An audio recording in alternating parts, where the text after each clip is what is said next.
Lawrence Bishnoi एक अजीब और दहशत भरा सफर। पंजाब के एक आम गांव का ये लड़का कैसे बना भारत के सबसे डरवाने गैंगस्टर्स में से। मैनचास यूनिवर्सिटी से क्राइम तक का सफर उसने शुरू किया स्टूडेंट पॉलिटिक्स में, पर धीरे धीरे वो काला धन, एक्सटॉर्शन और हाई प्रोफाइल मर्डर तक पहुंच गया। उसने न सिर्फ बॉलीवुड स्टार सलमान खान को धमकी दी, बल्कि सिंगर सिद्धू मूसेवाला के मर्डर में भी उसका नाम सामने आया। जेल के अंदर से ही अपनी गैंग को कंट्रोल करते हुए बिश्नोई सोशल मीडिया का भी इस्तेमाल करता है, अपने पावर और डर का प्रचार करता है। ये केस सिर्फ एक इंडिविजुअल का नहीं, बल्कि इंडिया में बराबर ही गैंग कल्चर और टेक्नोलॉजी ड्रिवन ऑर्गेनाइज्ड क्राइम का भी एग्जांपल है। तो कैसे लॉ एनफोर्समेंट इसके नेटवर्क को रोकने की कोशिश कर रही है। ये है लॉरेंस बिश्नोई का क्रेजी केस। लॉरेंस बिश्नोई का केस एक कॉम्प्लेक्स कहानी है, जिसमें एक आम स्टूडेंट ने इंडियन ऑर्गेनाइज्ड क्राइम में एक दरवानी शख्सियत बनने तक का सफर तय किया। Case gang culture, organised crime और इंडिया में लॉ एनफोर्समेंट के चैलेंजेस को दर्शाता है। यहाँ इस केस के अलग अलग पहलुओं का एक डिटेल्ड एनालिसिस दिया गया है। लॉरेंस बिश्नोई बिश्नोई कम्युनिटी से आते हैं, न जो अपनी शांत नीति और वाइल्ड लाइफ के सुरक्षा के लिए प्रसिद्ध है, खासकर ब्लैक बक्स के लिए। बिश्नोई कम्युनिटी पर्यावरण और जानवरों के सुरक्षा में विश्वास करती है, जो लॉरेंस के क्राइम में इन्वॉल्व होने को और भी आयरॉनिकल बनाता है। लॉरेंस पंजाब के फाजिल्का डिस्ट्रिक्ट के एक गांव से हैं, जहां जमीन के दावे, पॉलिटिकल इन्फ्लुएंस और हिंसा कभी कभी जवानी में उनका स्पोर्ट्स, वहाँ खासकर बॉडी बिल्डिंग और एथलेटिक्स में रुचि थी। उनका क्राइम की तरफ सफर पंजाब यूनिवर्सिटी चंडीगढ़ में कॉलेज के दौरान शुरू हुआ। उस दौरान वो स्टूडेंट पॉलिटिक्स में शामिल हुए, जहां अक्सर अलग फैक्शंस में क्लैशेस होते थे। ये क्लैशेस लॉरेंस को वायलेंट टैक्टिक्स की तरफ खींचते चले गए और आगे चलकर ऑर्गेनाइज्ड क्राइम में भी इन्वॉल्व हो गए।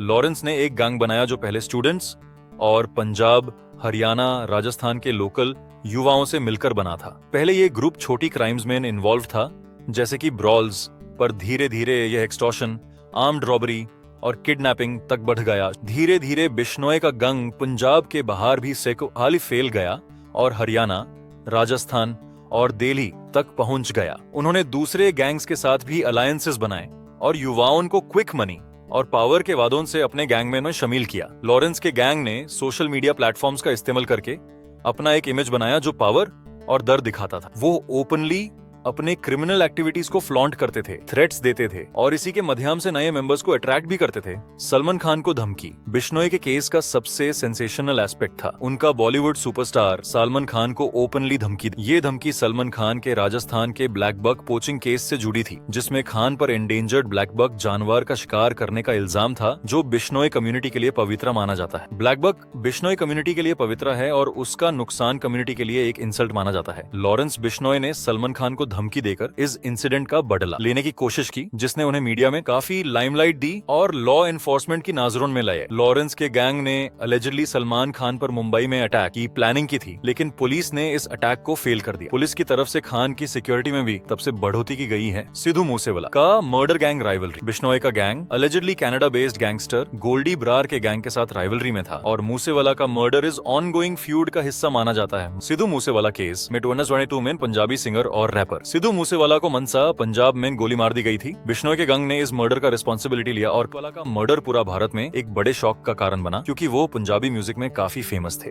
बिश्नोई का अलेज्ड इन्वॉल्वमेंट लोगों में गुस्सा और पब्लिक आउटरीच को और बढ़ा गया, जो ऑर्गेनाइज्ड क्राइम के खिलाफ सख्त एक्शंस की डिमांड कर रहा था। बिश्नोई को कई बार अरेस्ट किया गया और अलग अलग राज्यों के जेल्स में ट्रांसफर भी किया गया। रिपोर्ट्स के अनुसार वो जेल में होने के बावजूद अपनी एक्टिविटीज पे काफी कंट्रोल रखने में सफल। वो अलेजिडली अपने एसोसिएट्स के थ्रू क्राइम्स को ऑर्केस्ट्रेट करते रहे हैं और गैंग एक्टिविटीज को भी मैनेज करते हैं। कम्युनिकेशन डिवाइसेस का स्मगलिंग। ऐसा कहा जाता है कि बिश्नोई और उनके एसोसिएट्स ने स्मगल्ड मोबाइल फोन्स का यूज किया ताकि वो अपने कॉन्टैक्ट्स के साथ जुड़े रहे। ये नेटवर्क लॉरेंस को जेल में रहकर भी गैंग को कंट्रोल और फाइनेंसेस मैनेज करने में हेल्प करता है। उनके ऑपरेशंस को कंट्रोल करने के लिए उनको घी और हाई सिक्योरिटी प्रिजन्स में ट्रांसफर किया गया, जहां उनपे सख्त नजर रखी जाती है। फिर भी रिपोर्ट्स के अनुसार वो जेल में रहे, जो प्रिजन सिस्टम के चैलेंजेस को हाईलाइट करता है। लीगल चैलेंजेस और लॉ एनफोर्समेंट का response, multi state legal complications. Bishnoi के क्राइम्स कई इंडियन स्टेट्स में फैले हुए हैं, जो लीगल प्रोसीडिंग्स को कॉम्प्लिकेटेड बनाता है। अलग अलग स्टेट्स में केसेस होने की वजह से उनकी प्रोसिक्यूशन को स्ट्रीमलाइन करना मुश्किल है। पंजाब, हरियाणा, दिल्ली और राजस्थान के पुलिस फोर्सेस ने मिलकर काम किया है और इंटेलिजेंस यूनिट्स के साथ भी कोऑर्डिनेट किया, ताकि वो जेल से बाहर सपोर्ट ना ले सकें। बिश्नोई के हाई प्रोफाइल एक्टिविटीज ने पब्लिक में ऑर्गेनाइज्ड क्राइम के बारे में चिंता बढ़ाई है। इस केस ने पुलिस रिफॉर्म्स की जरूरत को और भी उजागर किया है, खासकर डिजिटल टेक्नोलॉजी के उपयोग के कॉन्टेक्स्ट में। बिश्नोई ने कई जगह के युवाओं में एक फॉलोइंग पाई है, खासकर रूरल एरियाज में, जो उन्हें एक डिफायंस और पावर के प्रतीक के रूप में देखते हैं। ये फॉलोइंग अक्सर सोशल मीडिया के जरिए बनाई गई है, जहां उनके क्रिमिनल एक्ट्स के फोटोज और वीडियोज सर्कुलेट होते हैं। लॉरेंस के गैंग ने क्राइम के लिए सोशल मीडिया का इस्तेमाल किया, जो इंटिमिडेशन और रिक्रूटमेंट का एक नया तरीका है। टेक्नोलॉजी का ऐसा उपयोग लॉ एनफोर्समेंट के लिए नया चैलेंज है, जो ऑनलाइन और ऑफलाइन दोनों जगह पर क्राइम को कंट्रोल करने की जरूरत को दर्शाता है। बिश्नोई के केस ने यह हाईलाइट किया है कि स्टेट के पारे ऑर्गेनाइज्ड क्राइम को टैकल करना कितना मुश्किल है। इस केस ने लॉ एनफोर्समेंट में कोऑर्डिनेशन और प्रिजन सिक्योरिटी की कमी को हाईलाइट किया है। बिश्नोई पर कई केसेस हैं जिनका ट्रायल लंबा और कॉम्प्लिकेटेड होगा, अलग अलग जुरिस्डिक्शंस और लीगल इंट्रिकेसीज के साथ। अगर कन्विक्टेड होते हैं तो उन्हें लंबी जेल सेंटेंस मिल सकती है, लेकिन उनका वाइड स्प्रेड इन्फ्लुएंस इस प्रोसेस को और भी ज्यादा चैलेंजिंग बनाता है। बिश्नोई की कन्विक्शन शायद कुछ लोगों के लिए एक डिटरेंट बन सकती है, या शायद उनका स्टेटस और भी बढ़े। लॉ एनफोर्समेंट की रिस्पॉन्स से गैंग कल्चर पर भी असर पड़ सकता है। बिश्नोई का केस शायद इंडिया के क्रिमिनल जस्टिस सिस्टम में रिफॉर्म्स के लिए ट्रिगर बन सकता है, खासकर टेक्नोलॉजी, क्रॉस स्टेट कोलैबोरेशन और स्ट्रिक्टर प्रिजन मॉनिटरिंग के कॉन्टेक्स्ट में। इस तरह से लॉरेंस बिश्नोई का केस एक रीजनल गैंग प्रॉब्लम से नेशनल लॉ एनफोर्समेंट चैलेंज तक इवॉल्व हो गया है। ये केस कंटेम्प्रेरी भारत के कई इश्यूज को दर्शाता है, क्राइम के प्रति युवाओं का रुझान और मॉडर्न ऑर्गेनाइज्ड क्राइम से निपटने के लिए टेक्नोलॉजी सेवी पॉलिसिंग का जरूरत।